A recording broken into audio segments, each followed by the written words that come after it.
চিন্তা করা যায় আমরা কি জমিদার, মানিকগঞ্জ ট্যুর দিতেছে এখানে ব্রেক দেওয়া লাগে। রাজীব এখন ঠিক আছে, খায়া শান্তি লাগতেছে, বাজি মাঝি সব চেকটা মেটটা খেয়াল হইতেছে, সব শেষ একবারে যা দিচ্ছে সব।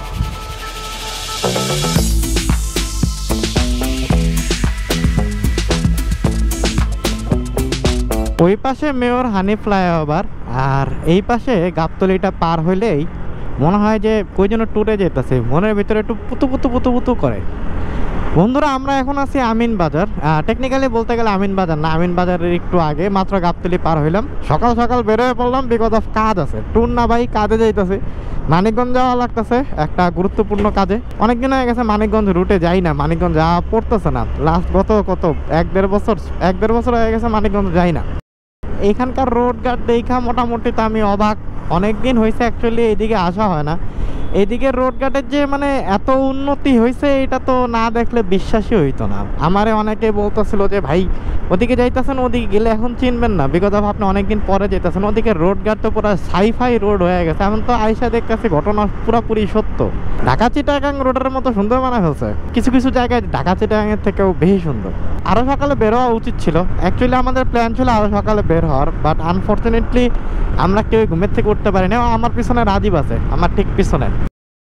ব্লগ ওই রাস্তা শুরু করলেও ব্লগ কন্টিনিউ করবো এই রাস্তা বিকজ অফ এই রাস্তাটা বেশি ভালো লাগে। চাইলে ওই রাস্তা দিয়ে চলে যাওয়া যেত, বাট কেন জানি ওই রাস্তায় আমার মনটা না। আমার কাছে সবসময় মানিকগঞ্জ যাই বা ওইদিকে যে কোনো জায়গায়, আরিচা ঘাটের যে কোনো সাইডেই যাই, আরিচার ওদিকে যাই, দক্ষিণবঙ্গের যে জায়গায় যাই, যদি আরিচা হয়ে যায় তাহলে এই রাস্তাটাই আমার কাছে অলওয়েজ প্রেফারেবল।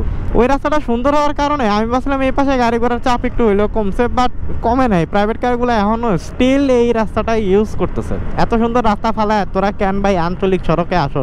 ছোট ছোট গাড়ি ঘোড়া যারা আমরা আছি, ছোট্ট ছোট্ট বাচ্চারা যারা আছি, তারা এই রাস্তাটা ইউজ করি। প্রাইভেট কারগুলো ধুমায় এখনও এই রাস্তা ইউজ করে। ওই পাশে যে ছোট্ট একটা টোল প্লাজা আছে না, এই যে ব্রিজটার যে টোল প্লাজা, বাইকের জন্য দেওয়া লাগে না, গাড়ির জন্য দেওয়া লাগে। ওই টোল প্লাজার ওখানে অনেকগুলো প্রাইভেট কার, তা আমরা চিপা চাপা কোনো মতে কাটায় মাটায় চলে আসছি। সোফার সবই ঠিক আছিল, বাট আজকে খেয়ে ফেলতেছে গরমটা।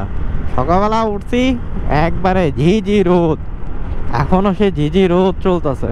খুব বেশি কিছু পয়রা আসি নাই, ভিতরে পাতলা একটা গেঞ্জি, উপর একটা উইন্ড ব্রেকার। আজকে প্রোটেক্টর কোনো কিছুই নেই, চিন্তা করলাম যে ছোট্টখাট্ট একটা ট্যুর, এত প্রোটেক্টর লাগায় কী হবে। বাট এইটা টোটালি করা ঠিক না, যদিও এই জিনিসটা টোটালি করা ঠিক না। হাইওয়েতে উঠলে মোটামুটি মিনিমাম একটা সেফটি মেনটেন করে যাওয়া লাগে, হেলমেট, গ্লাভস, আপনার যদি এলবো গার্ড নি গার্ড থাকে সেটা পরে যাওয়াটাই বেটার। বাট আজকে আমি একটু বেশি পাকনামি করছি, পাকনামি করে কোনো কিছু পরে আসে না, জাস্ট একটা উইন্ড ব্রেকার। আমি কখনো এই রাস্তায় আসলে ওই সেফটি ছাড়া আসি না, মিনিমাম সেফটি প্রোটোকলটা মাইনা চলি। বাট আজকে আনফর্চুনেটলি হয়ে গেছে, যেটা কোনোভাবেই গ্রহণযোগ্য না, যেটা কোনোভাবে ঠিক না।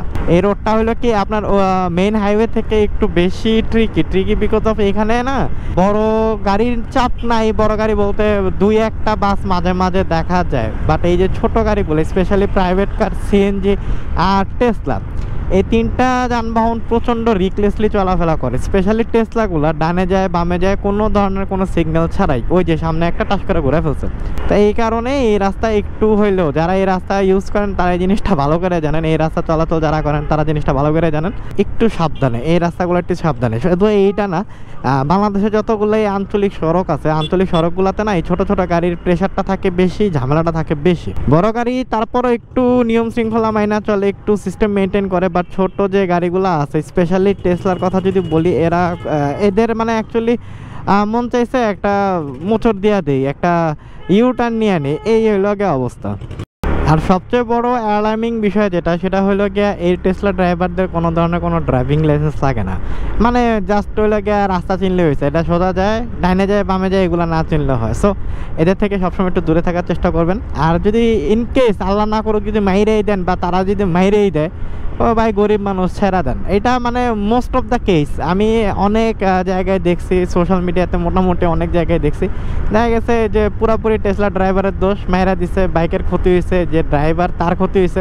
উল্টা ভিকটিম ব্লেমিং তো চলেই, প্লাস হলো গিয়া দেখা গেছে যে না ভিকটিম ব্লেম করে পারতেছে না, সেখানে যা উল্টা ভাই গরিব মানুষ ছেড়া দেন, এই মানে চলে। বাট তারা তারপরে এখান থেকে শিক্ষা নেয় না, তারা উল্টা পাল্টা চালাবেই, বইলা লাভ নাই। সো ঝামেলা হওয়ার থেকে না হওয়াটাই বেটার। একটু দেখে শুনে চালাইলে দেখা গেছে আপনি যেখানে 1 ঘন্টা যাইতেন সেখানে 1 ঘন্টা একটু বেশি লাগলো, এর থেকে সেফ যাওয়াটাই বেটার না। ঝামেলা হয়ে গেল তো ঝামেলা হয়েই গেল। সাবধানে চালান, সাবধানে চালাইলে সাবধানের মাইন্ড নেই ভাই। ধীরে সুস্থে চালান, চোখ নাক খুলে চালান। রাস্তা সোজা যেরকম দেখা লাগবে তেমনি ডাইনে বামে, স্পেশালি এই যে 4 মাথার যে মোড়গুলো আছে, যেমন এই যে এই পাশ দিয়ে ব্রিজ, এই পাশ দিয়ে নামছে, এই পাশ দিয়ে যায়, ওই পাশ দিয়ে যায়, এই 4 মাথাগুলো একটু বেশি সাবধান। কারণ এইগুলাই মনে করেন হঠাৎ করে ডাইনে বামে ঢুকাই দেয়, ওই জায়গায় স্লো হয়ে থাকে, আপনার কাছে মনে হইব যে না সে সোজাই যাবো, টাস করে দেখবেন ডাইনে ঢুকাই দিচ্ছে, টাস করে দেখবেন বামে ঢুকাই দিচ্ছে। সো এই 4 মাথাগুলো একটু সাবধান। এই রোডে যতবারই আসি খালি এই যে বয়ান দিয়ে বিভিন্ন ধরনের সতর্কতামূলক কথাবার্তা বলি। এটার কারণ আছে, এটার পিছনে কারণ আছে। আমি নিজেই এখানে কয়েকবার মানে একবারে 2-1 ইঞ্চির জন্য বেঁচে গেছে এরকম অবস্থা। সো একটু সাবধানে চালাইলে খুব একটা সমস্যা হবে না। সাবধানে চালান, একটু ধীরে সুস্থে চালান, কোনো ধরনের কোনো প্রবলেম নেই। আল্লাহর রহমতে গন্তব্যে পৌঁছে যেতে পারবেন। শুধু এইটা না, বাংলাদেশের ম্যাক্সিমাম আঞ্চলিক সড়কগুলোতে সেম রুলস প্রযোজ্য।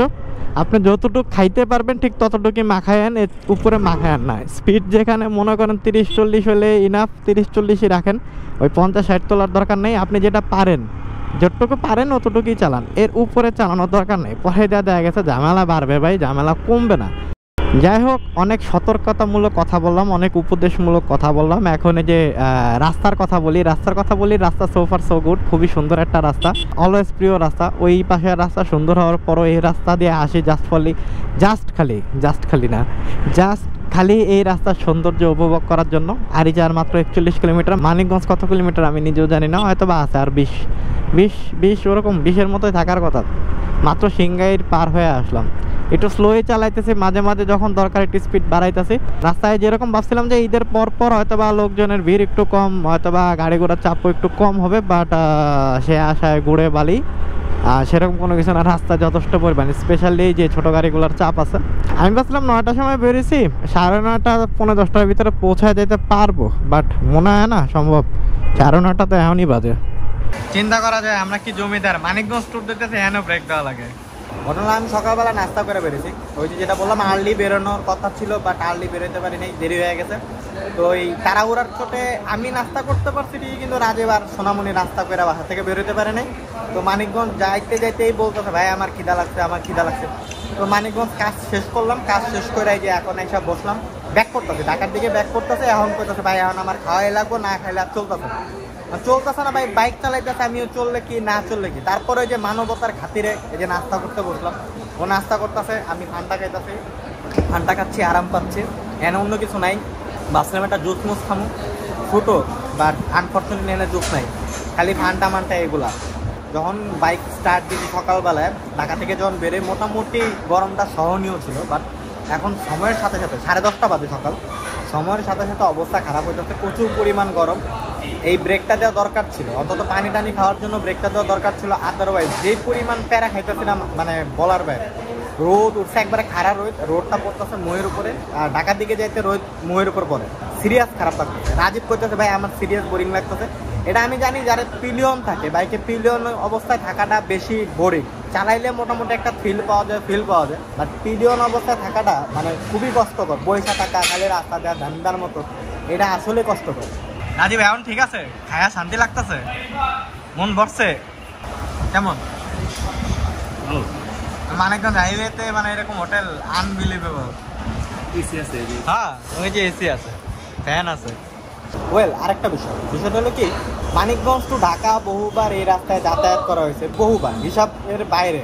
বাট সমস্যা যেটা সবসময় ফেস করতাম সেটা হলো খুব ভোরে বের হইলে এই মানিকগঞ্জ মানে ঢাকা মানিকগঞ্জ এই সিংগাইরের রাস্তাটায় কোনো হোটেল পাইতাম না, ভালো হোটেল পাইতাম না। এবার ফরচুনেটলি একটা হোটেল দেখলাম, জায়গাটার মনে হয় মিত্রা বাজার, না মিত্রা বাজার, আচ্ছা একটা ভালো হোটেল দেখলাম। যাওয়ার সময় জিনিসটা খেয়াল করে গেছে যে একটা হোটেল হয়েছে লন্ডন ক্যাফে। তো চিন্তা করলাম যে যাওয়ার সময় রাজীবের এখানটা নাস্তা খাওয়াই নেওয়া যাবে। তো গরম পড়ছে, রাজীব কইতাছে যে ভাই এমন একটা হোটেলে দাঁড়াইতে হইব যে এখানে মোটামুটি একটু ঠান্ডা মান্ডা থাকে। তো আমার মাথায় ওইটাই প্ল্যান যে যাওয়ার সময় যে মিত্রা বাজারে ওখানে হোটেল দেখছি ওখানে থাকবো। আইসা মোটামুটি খুবই ভালো লাগতেছে, হোটেলে এসিও আছে, এই যে এসি চলতেছে, একটু আগে যেটা দেখালাম এসি চলতেছে। আচ্ছা যাও, রাজীবের খাওয়া দাওয়া শেষ হলে আমরা ভাগবো। কি খিদা লাগছে তোমার? বাজি মাঝি সব একটা মেটটা খেয়াল হইতেছে, ফকির নি কি অবস্থা? হ্যাঁ এগুলোর মধ্যে একটা মজা আছে সব শেষ একবারে যা দিছে সব। যাই হোক বেহেশত থেকে দোজখের দিকে যাচ্ছে। লুক এট দ্যাট, বাইরে কি পরিমাণ রোদ, সিরিয়াস অবস্থা খারাপ, ঠিক চালাই দিতে খবর আয়া যাবে না। ভাগ্য ভালো একটা স্পেস ছিল যেখানে বাইকটা ঠান্ডা মাথায় রাখতে পারছি, সুন্দর জায়গা, নাহলে বাইকের সিট মিট পুরো আগুন গরম হয়ে যেত।